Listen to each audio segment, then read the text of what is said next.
Hello, good morning student. આજે આપણે chapter number 9 database management સિસ્ટમનો પરિચય આગળ લઈ જઈશું. એ પહેલાં થોડુંક જૂનું રિમાઇન્ડ કરી દઈએ તો મેં તમને ડીબીએમએસનું પૂરું નામ શીખવાડ્યું હતું. એનું પૂરું નામ શું છે?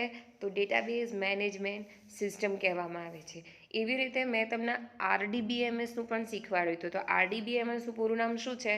રિલેશનલ ડેટાબેઝ મેનેજમેન્ટ સિસ્ટમ તરીકે એનું ઓળખવામાં આવે છે. હવે વાત કરી હતી મેં ટેબલની. તો ટેબલમાં આપણે ઊભી લાઈનને શું કહીએ છીએ? એન્ટિટી કહીએ છીએ. અને આડી લાઈનને આપણે શું કહીએ છીએ? રેકોર્ડ કહીએ છીએ. ઊભી લાઈનને ફિલ્ડ, આડી લાઈનને રેકોર્ડ. અને એને એન્ટિટી બી કહીએ છીએ. બરાબર. હવે મેં તમને શીખવાડ્યું તો એન્ટિટી શું? તો કોઈ પણ વાસ્તવિક વસ્તુ હોય એને આપણે શું કહીએ છીએ? એન્ટિટી કહીએ છીએ. એન્ટિટીમાં શું હોય? તો વસ્તુ હોય, ઓબ્જેક્ટ હોય, જેને આપણે એન્ટિટી તરીકે ઓળખીએ છીએ. હવે વાત કરી હતી કે આપણું જે ડેટાબેઝ છે એ પણ એટલે આપણું બેઝ સોફ્ટવેર જે છે ઓપન ઓફિસમાં મળે છે એને બનાવ્યું છે કોને? તો ડૉક્ટર EF કોડે. હવે આ મોડલ ફેમસ કેમ થઈ ગયું? તો એની સરળતાના લીધે થઈ આ સોફ્ટવેર, આ મોડલ બહુ જ સક્સેસ ગયેલું છે.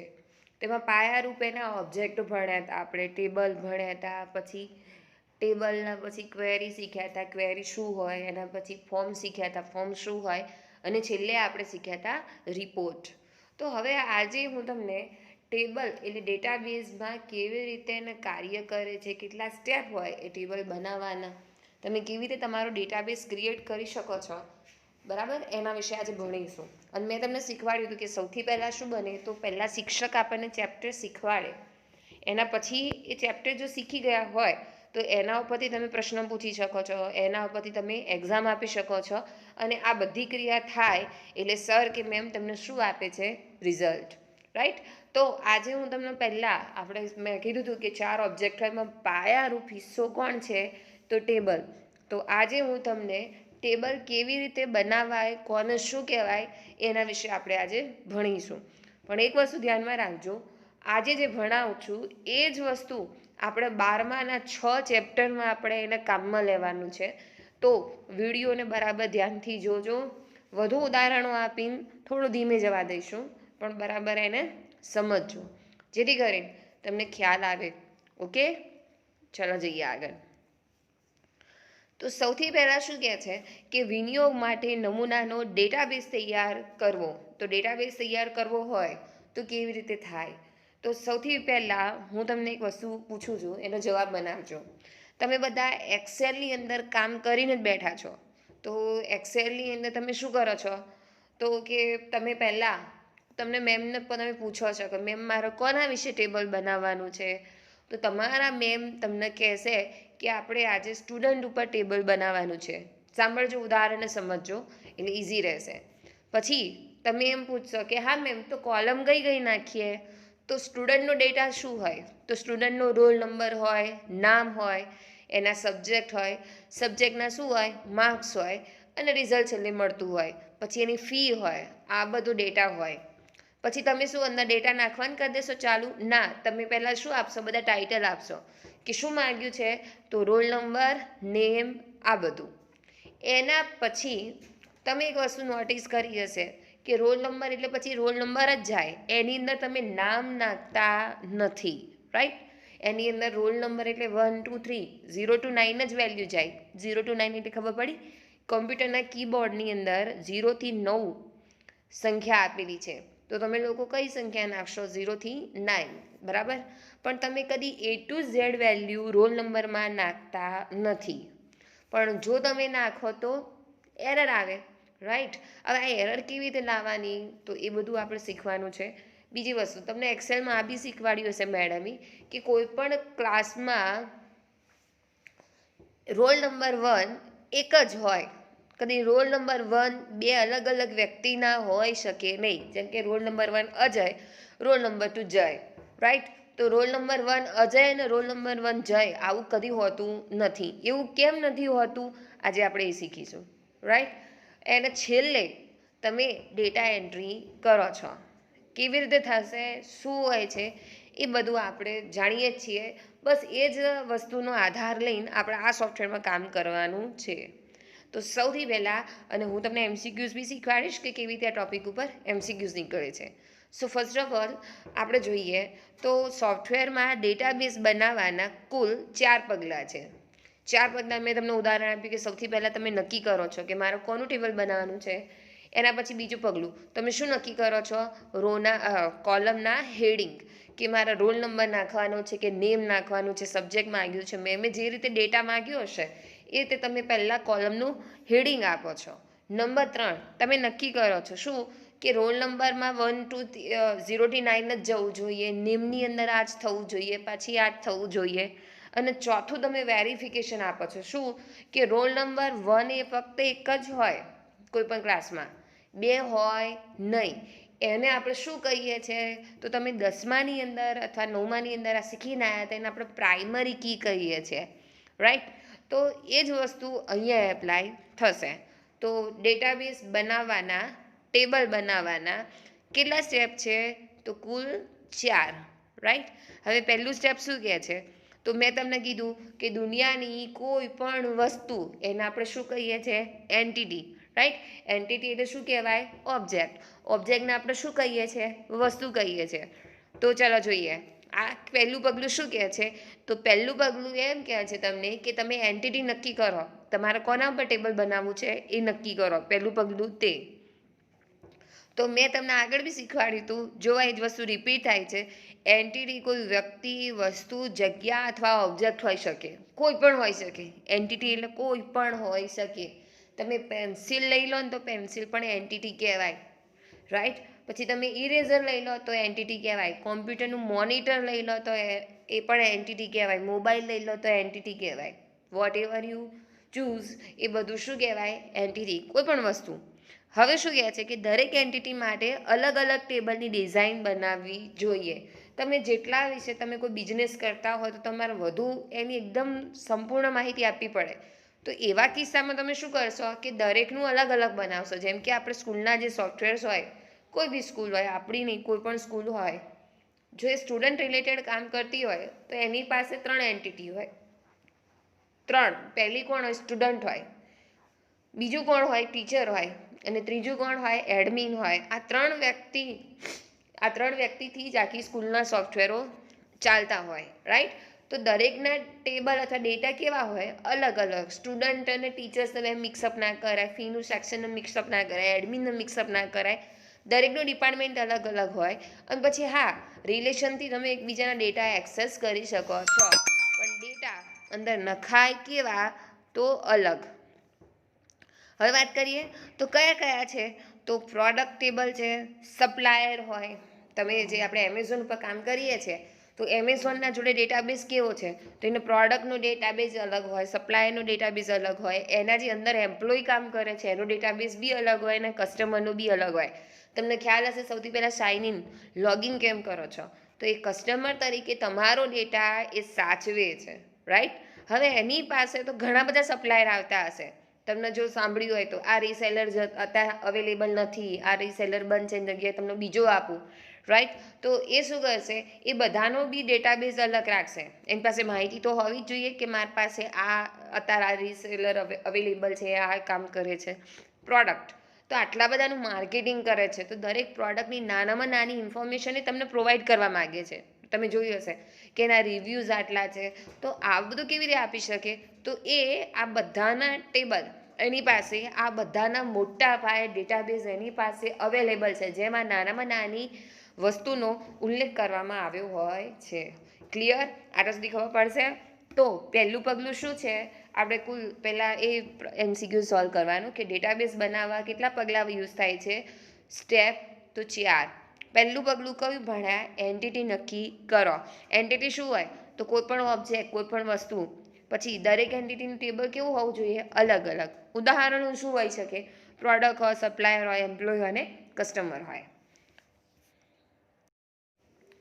તો ચલો હવે બીજું પગલું શું કહે છે કે એન્ટિટીમાં એટ્રીબ્યુટ નક્કી કરવામાં આવે છે, બરાબર. એટ્રીબ્યુટ એટલે શું હોય તો એન્ટિટીની લાક્ષણિકતા. જેમ કે મેં તમને કીધું સ્ટુડન્ટની લાક્ષણિકતા શું હોય તો એનો રોલ નંબર હોય, એનું નામ હોય, એને આપણે શું કહીએ છીએ? એટ્રીબ્યુટ. એટ્રીબ્યુટને ગુજરાતીમાં કહેવાય લક્ષણો. તો યાદ રહેશે.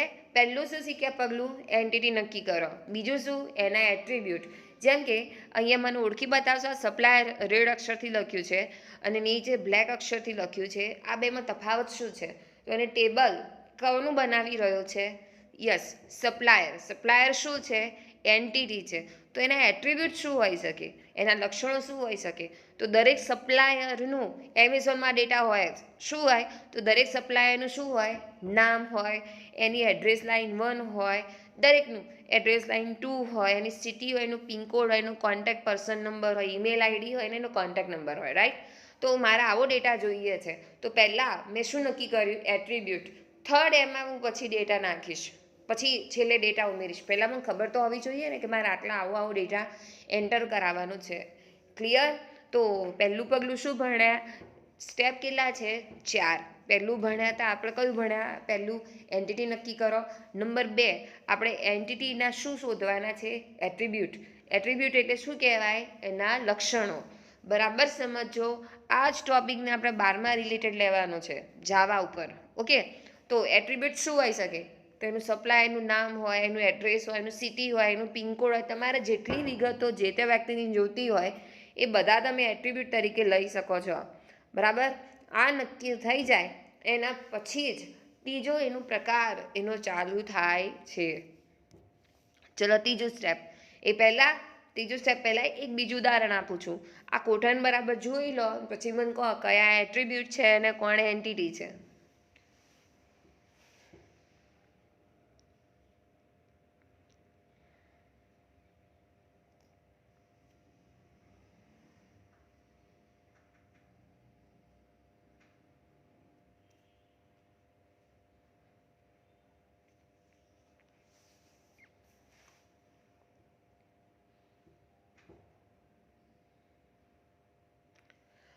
ચલો આઈ થિંક તમને ખબર પડી ગઈ હશે. એમ્પ્લોય જે દેખાય છે ને એ આપણી એન્ટિટી છે. હવે દરેક સંસ્થા પોતાના એમ્પ્લોઈઝનો ડેટા રાખતી જ હોય. કોઈ બી નાની મોટી સંસ્થા, કોઈ નાનામાં નાની દુકાન લઈ લો, મોટામાં મોટો મોલ લઈ લો, એના એમ્પ્લોયની તમામ વિગતો એ સાચવતું જ હોય. રાઈટ? તો એ એટ્રીબ્યુટ તરીકે શું લીધું છે? એની લાક્ષણિકતાઓ શું લીધી છે? તો ફર્સ્ટ નેમ હોય, એનું લાસ્ટ નેમ હોય, એની એડ્રેસ હોય, સિટી હોય, પિનકોડ હોય, ઈમેલ આઈડી હોય, એનો મોબાઈલ નંબર હોય, એની બર્થ ડેટ હોય, જોઈન ડેટ હોય અને એનું ડેઝિગ્નેશન્સ હોય. રાઈટ? તો આને આપણે એટ્રીબ્યુટ કહીએ છીએ. જ્યાં સુધી તમે એનું એન્ટિટી નક્કી ના કરી શકો ત્યાં સુધી તમે એને એટ્રીબ્યુટ બી નક્કી કરી શકતા નથી. એન્ટિટી શું હોય? દુનિયાની કોઈ પણ વસ્તુ, અથવા એને આપણે શું કહીએ છીએ? ઓબ્જેક્ટ. હવે દરેક એન્ટિટીના શું હોય? લક્ષણો. લક્ષણોને ઇંગ્લિશમાં શું કહીએ છીએ? એટ્રીબ્યુટ. એટ્રીબ્યુટ અથવા તમે શું કહો છો એને? લાક્ષણિકતાઓ. ખબર પડશે? પાકું? હવે જો આપણે 2 સ્ટેપ બતાવ્યા તો એન્ટિટી ડેટાબેઝ બનાવવાના સ્ટેપ કેટલા? તો 4. એમાં પહેલું સ્ટેપ શીખ્યા એન્ટિટી નક્કી કરવી. હવે એન્ટિટી એટલે શું? દુનિયાની કોઈ પણ વસ્તુ, કોઈ પણ હોઈ શકે. સ્ટુડન્ટ હોય, ચેર કીધું મેં, કંઈ પણ હોઈ શકે. રાઈટ? એના પછી બીજું પગલું શું આવ્યું? એને એટ્રીબ્યુટ નક્કી કરવાના. એ આપણે એટ્રીબ્યુટ નક્કી કરવા પડે કે આપણે શું નાખવાનું છે તે. રાઈટ? હવે નંબર 3 ઉપર જઈએ. નંબર 3 એ પહેલાં અહીંયા એને એક થોડીક ઇમ્પોર્ટન્ટ ટોપિક મેં વચ્ચે લીધો છે. નંબર 3 પહેલાં આ ટોપિક ખૂબ જ કામનો ટોપિક છે. મેં વચ્ચે લઈ લીધો છે કે આનાથી ફાયદો શું થાય કે તમે કોઈ પણ ફાઇલના નામ બી આ રીતે આપી શકો છો. એક અમુક મેથડ હોય છે જેનાથી કે આપણે આટલા બધા કમ્પ્યુટરમાં કામ કરતા આટલી બધી ફાઇલો હોય તો એને યાદ કેવી રીતે રાખવી એ પણ એક મોટો ટોપિક થઈ જાય. તો અહીંયા તમે એટ્રીબ્યુટના નામ આપવાના એને અમુક તમને નિયમો આપેલા છે. તો એ નિયમો પર આપણે નજર નાખીએ. સૌથી પહેલો શું કહે છે કે બધા એટ્રીબ્યુટના નામ અક્ષરથી શરૂ કરો. અક્ષરથી ઇન સેન્સ કે A to Z થી શરૂ કરો. વચ્ચે કોઈ અંક ના હોવો જોઈએ. સ્ટાર્ટિંગ અંકથી ના હોય. રાઈટ? જેમ કે આપણે IGSC કહીએ તો 1 IGSC એવું નહીં. સ્ટાર્ટિંગ શું હોવું જોઈએ? IGSC. પછી શું કહે છે? અનુગામી અક્ષરો માટે અક્ષર હોય, અંક હોય અથવા અંડરસ્કોર ચિહ્ન જોઈએ. હવે અંડરસ્કોર ચિહ્ન આઈ હોપ સો તમે બધાએ જોયું હશે. ક્યાં જોયું છે? તો આપણે માઇનસ કરીએ તો કેવું આવે, ધારો કે હું લખું A થી Z, તો એ માઇનસ ઝેડ કરું છું તો માઇનસ વચ્ચે દેખાય છે, પણ લાઇનની સહેજ નીચે આવે એ અંડરસ્કોર ઝેડ, તો એને આપણે નીચે જે માઇનસ આવે ને એને આપણે અંડરસ્કોર કહીએ છીએ. તો શું કહે છે, અનુગામી એટલે પહેલો અક્ષર તો આઈજેએસસીમાં આઈ જ હોવો જોઈએ, બીજો અક્ષર જેની જગ્યાએ, જે બીજો અક્ષર આપણે જે છે ને એની જગ્યાએ તમે અક્ષર લઈ લો, કોઈ અંક લઈ લો અથવા અંડરસ્કોર મૂકો તો ચાલે, પણ શરૂઆત તો શેનાથી કરવી પડશે, આલ્ફાબેટ્સથી જ કરવી પડશે. પછી બે શબ્દો વચ્ચે જગ્યાનો ઉપયોગ ન કરો, કારણ જો તમે બેના વચ્ચે જગ્યા મૂકો છો, સ્પેસ છોડો છો, તો એનો મતલબ એ થયું કે શબ્દ એક નથી, બે અલગ અલગ શબ્દ છે. આઈ થિંક આપ લોકોએ 3 ઇડિયટ્સ મૂવી જોયું હતું ને, તો એની અંદર શું જોયું હતું કે પેલાને ખબર છે ક્લાસમાં ઊભા કરી દે છે પ્રોફેસર, અને પછી કહે છે કે તમને જે આવડતું હોય તમે લખો, તો એ શું કરે છે, એના 3 ફ્રેન્ડ્સના નામ ભેગા કરીને લખી દે છે, તો એક નવું શબ્દ ક્રિએટ કરી દે છે, રાઈટ. તો સ્પેસ કેમ છોડો છો, તો સ્પેસથી જેમ કે એને જો 3 ફ્રેન્ડના નામ અલગ અલગ દર્શાવવા હોત તો એ શું કરત કે ત્રણેય ફ્રેન્ડના નામ વચ્ચે સ્પેસ છોડત, પણ જો એને સ્પેસ નથી છોડી તો એનો મતલબ શું થયો કે એ જો સ્પેસ નથી છોડતો તો આ 3 અલગ અલગ વ્યક્તિના નામ નથી રહેતા, એક જ વ્યક્તિનું નામ થઈ જાય છે. તો તમે જ્યારે બી નામ આપતા હોય તો બે શબ્દ વચ્ચે જો તમે સ્પેસ છોડો છો તો એનો મતલબ બે શબ્દ અલગ છે. જેમ કે બર્થ સ્પેસ ડેટ એવું લખાય ના લખાય, આપણે શું લખીએ છીએ, બર્થ ડેટ. તો તમારે જ્યારે બી આ નામ લખવું હોય કોઈ પણ એટ્રીબ્યુટનું, તો તમે વચ્ચે સ્પેસ છોડી શકો નહીં, એની જગ્યાએ તમે અંડરસ્કોર ચિહ્નનો ઉપયોગ કરો તો તમને બે શબ્દ જુદા બી દેખાશે અને નીચેથી એ જોડેલા બી હશે, રાઈટ.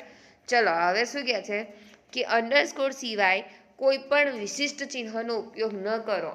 વિશિષ્ટ ચિહ્ન એટલે કયા, તો તમારી ભાષામાં ફૂદડી, તમે નથી કહેતા પેલું ઇન્સ્ટા પર હેશટેગ, હેઝ, ભાગાકારનું, ડિવાઈડ બાય, આ બધા જે હોય છે એ બધાના સ્પેશિયલ ચિહ્ન કહેવાય, પ્લસ માઇનસ. તો તમે એવા કોઈ સ્પેશિયલ ચિહ્નનો ઉપયોગ કરી શકશો નહીં, તમે એક જ સ્પેશિયલ ચિહ્નનો ઉપયોગ કરી શકશો, એ કોણ છે, તો અંડરસ્કોર. ક્લિયર. તો શું ભણ્યા આપણે, તો પહેલું ભણ્યા આપણે કે એટ્રીબ્યુટના નામ કેવા હોવા જોઈએ, તો અક્ષરથી શરૂ થતા હોવા જોઈએ. એના અનુગામી અક્ષરો માટે આપણે અક્ષર હોય, અંક હોય અથવા અંડરસ્કોર ચિહ્ન તમે એને વાપરી શકો છો. શેના માટે, અનુગામી એટલે બીજા નંબરનો. એના પછી બે ફિલ્ડ વચ્ચે કદી પણ જગ્યા સ્પેસનો ઉપયોગ ન કરો, સ્પેસ ઉપયોગ વેલિડ કરશે નહીં, પણ એની જગ્યાએ તમે કોનો ઉપયોગ કરી શકો છો, અંડરસ્કોરનો. હવે વિશિષ્ટ ચિહ્નમાં કોનો ઉપયોગ કરશો, અંડરસ્કોરનો જ, બીજો કોઈનો ઉપયોગ કરી શકશો નહીં. અને નામ હંમેશા કેવા રાખવા, ટૂંકા, અને બને તો સંક્ષિપ્ત રૂપ જ રાખવું. બહુ લાંબા મોટા ફિલ્ડના નામ આપવા નહીં, ને તેનાથી શું થાય, જગ્યા વધુ રોકાય, તમારે યાદ બી એટલું રાખવું પડે. ક્લિયર. હવે શું કહે છે, તો તમે કોઈને શબ્દને કેપિટલથી શરૂ કરો છો તો એને વધુ યોગ્ય માનવામાં આવે છે. ઇંગ્લિશનો નિયમ છે કે પહેલો વર્ડ હંમેશા કેપિટલ રાખો, પણ હું તમને એક નવી જ ટ્રીક શીખવાડીશ. કેમલ નામ તમે સાંભળ્યું હોય તો કેમલ એટલે ઊંટ, કેસ એટલે કોમ્પ્યુટરમાં કેસ એટલે અક્ષર કહેવાય. કેસ એટલે આપણે નથી કહેતા અપર કેસમાં લખો, લોઅર કેસમાં લખો, તો અહીંયા કેસ એટલે અક્ષર. તો આજે હું તમને કેમલ કેસ વિશે શીખવાડીશ. કેમલ કેસ કોને કહેવાય, તો તમે આપણે ઊંટને જોયું છે ને વચ્ચેથી ખૂંદ નીકળે, એવી રીતે અહીંયા જો ફર્સ્ટ નેમ લખ્યું છે, લાસ્ટ નેમ લખ્યું દેખાય, તો વચ્ચેનો કોઈ પણ અક્ષર જો કેપિટલ હોય ને, વચ્ચેનો કોઈ પણ અક્ષર કેપિટલ હોય તો એને કેમલ કેસ કહેવામાં આવે છે. તમે આ રીતે પણ એનું નામ આપી શકો છો. ઓકે, ક્લિયર, ખબર પડશે. ચલો હવે ત્રીજું પગલું વાત કરીએ. હવે વાત કરીએ ત્રીજા પગલાંની.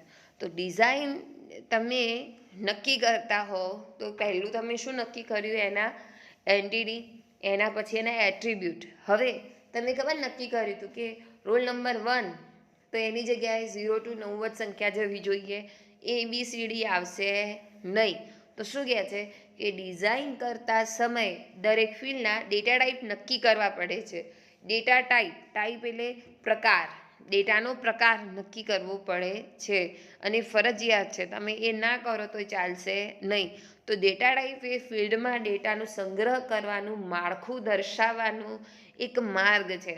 એકચ્યુઅલી તમને સરસ વાત કહું તો બેંકવાળા હોય તો તમે બેંકના જે સોફ્ટવેર્સ યુઝ થતા હોય એ ડેટા ટાઈપ પ્રમાણે એક્ઝેક્ટલી હોય. શા માટે? કેમ કે જો શૂન્ય વધારે લાગી જાય તો અર્થનો અનર્થ થઈ જાય, રાઈટ?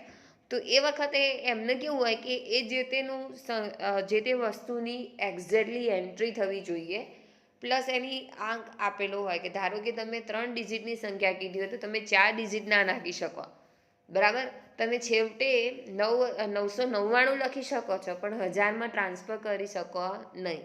એ રીતની ચોકસાઈનું એક માળખું આપેલું હોય એ લોકોએ કે તમે 800 લખી શકો, 700 લખી શકો, 999 પણ લખી શકો છો, પણ એ માળખું આપેલું હોય. એનાથી શું કે તમે યોગ્ય ડેટા નાખી શકો. એનાથી શું થાય તો ચોકસાઈ માટે મેમરીની ઝડપમાં ફેરબદલ કરવામાં આવે છે. ચોકસાઈ તો મળી છે. જેમ શું ચોકસાઈ મળી કે તમે 4 ડિજિટવાળી સંખ્યા નાખી શકશો નહીં. કેટલા ડિજિટવાળી નાખી શકશો? 3 ડિજિટવાળી જ સંખ્યા તમે અંદર નાખી શકશો. તો આના માટે આપણે પગલું નંબર 3 શું યુઝ થાય છે? ડેટા ટાઈપ નક્કી કરવા માટે તમારે ડેટા ટાઈપ નક્કી કરવી જરૂરી છે. ડેટા ટાઈપ એટલે શું? ડેટાનો પ્રકાર. એનાથી શું થાય? ચોકસાઈ મળે, મેમરીમાં જગ્યા મળે, ઝડપથી તમે કામ કરી શકો છો. તમે ભૂલ કરશો તરત એરર આપશે. તો હવે અહીંયા જોવા કઈ રીતે એ કામ કરે છે અને કેમનું આ ડેટા ટાઈપ હું તમને સમજાવું. તો જો આપણે એ ટેબલ બનાવ્યું છે, એન્ટિટી શું છે આપણી એ મને કહો, એટ્રીબ્યુટ કયા છે એ કહો, બરાબર? પછી હું તમને કહું એને ડેટા ટાઈપ શું નક્કી કરી છે.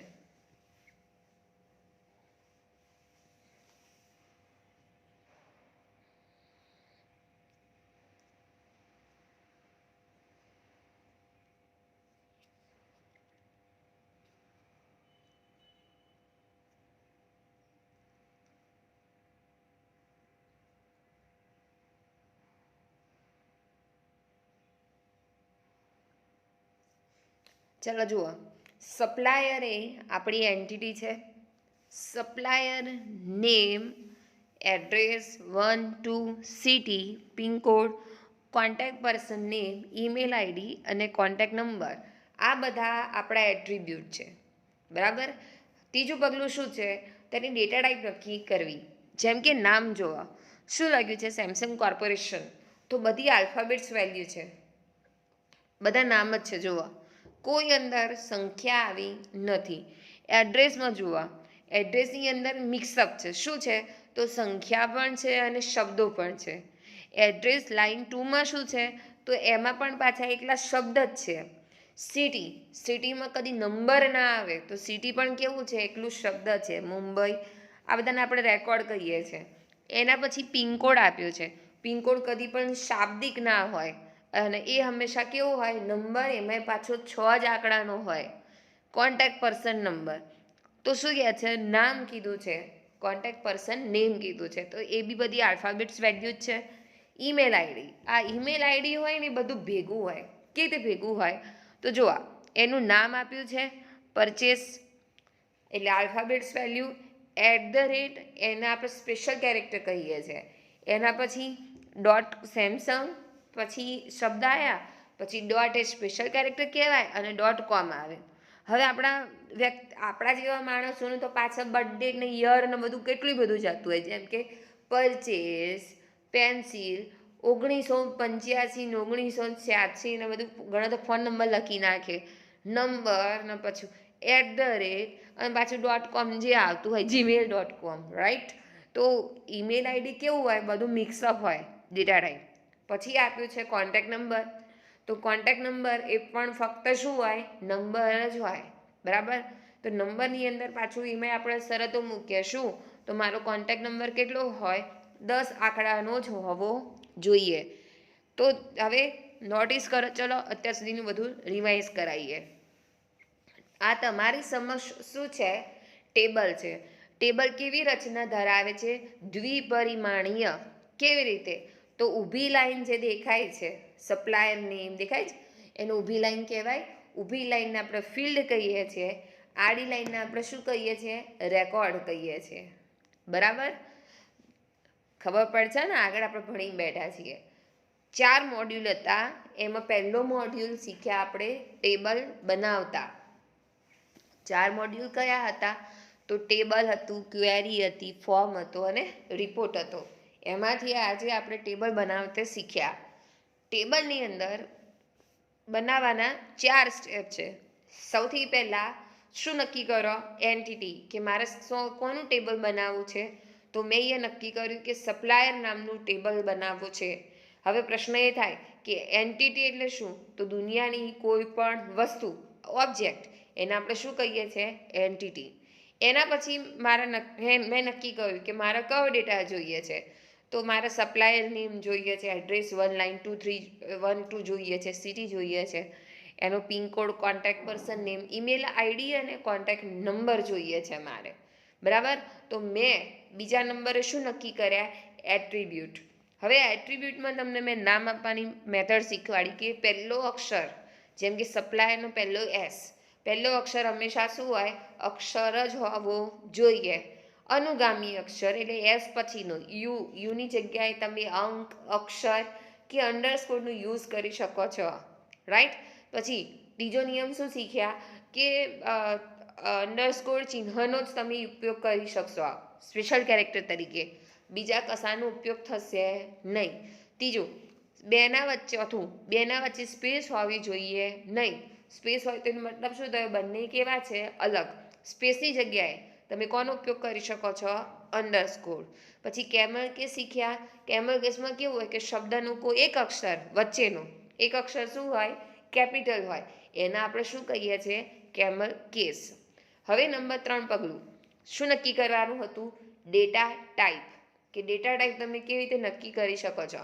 તો ડેટા ટાઈપ એટલે શું હોય? ડેટાનો પ્રકાર. ડેટાનો પ્રકાર નક્કી કરવા માટે આપણે ડેટા ટાઈપનો ઉપયોગ કરીએ છીએ. તો ડેટા ટાઈપમાં આજે મેં તમને ખાલી ઉપર ચલી માહિતી આપી છે. શું? તો નામ જુઓ, આલ્ફાબેટ્સ છે તો એને આપણે ટેક્સ્ટ કહી શકીએ છીએ. એડ્રેસ જુઓ, એને પણ ટેક્સ્ટ કહેવાય, શબ્દ જ કહેવાય. સિટી બી જુઓ, પણ પિનકોડ જુઓ, એકલો નંબર છે, નંબરમાં પણ પૂર્ણાંક અને અપૂર્ણાંક આવે. તો પિનકોડ હંમેશા પૂર્ણાંક સંખ્યામાં જ હોય, અપૂર્ણાંકમાં કદી હોય નહીં. રાઈટ. પછી ઈમેલ આઈડી જુઓ, બધું ભેગું જ છે, સ્પેશિયલ કેરેક્ટર ને આલ્ફાબેટ્સ ને નંબર ને બધું ભેગું હોય. અને તમારો જે કોન્ટેક્ટ નંબર હોય એ તો 10 નંબરનો હોય, તમારા આધાર કાર્ડ હોય તો 14 નંબરનો હોય, પણ શરત શું? પૂર્ણાંક જ હોય, એ અપૂર્ણાંક હોય નહીં. તો આ બધાને કેવી ડેટા ટાઈપ કહેવાય? તો એ ડેટાનો પ્રકાર તમારે નક્કી કરવો પડે, જેનાથી શું થાય? ભૂલો થાય નહીં. તમે જેવા નીચે એન્ટર કરીને આવો તરત એરર બતાવે કે તમે ખોટો ડેટા નાખેલો છે. તો ડેટા ટાઈપ નક્કી કરવાથી શું ફાયદો થાય? કે તમે ચોકસાઈ પ્રમાણે કામ કરી શકો છો, ઝડપથી કામ કરી શકો છો, કેમ કે તમારે વારે વારે ચેક નહીં કરવું પડે કે તમે ખોટો ડેટા નાખ્યો છે કે સાચો. કેમ? તો તમે જેવી ભૂલ કરશો એ આગળ કામ કરશે નહીં. ક્લિયર? આઈ હોપ તમને આ લેક્ચરમાં બધી ખબર પડી હશે. જો ખબર ના પડી હોય તો વિડીયો બીજી વાર જોજો. એન્ટિટી કોને કહેવાય, એટ્રીબ્યુટ કોને કહેવાય, ડેટા ટાઈપ કોને કહેવાય, અને છેલ્લે હું તમને પ્રાઇમરી કી શીખવાડીશ. તો એ કોને કહેવાય ને શા માટે વપરાય છે એના વિશે. આ 4 કન્સેપ્ટ ખૂબ જ ઇમ્પોર્ટન્ટ છે. આપણે નેક્સ્ટ યરમાં એટલે 12થમાં પણ આ જ કન્સેપ્ટ 4 કન્સેપ્ટનો આપણે ફરીથી અભ્યાસ કરવાનો જ છે. પણ જો અત્યારે ક્લિયર હશે તો એ વખતે બી ફરીથી કરાવીશ, પણ એ વખતે વધુ ખબર પડશે બીજા બધાની કમ્પેરમાં. રાઈટ? ક્લિયર? ચલો, થેન્ક યુ.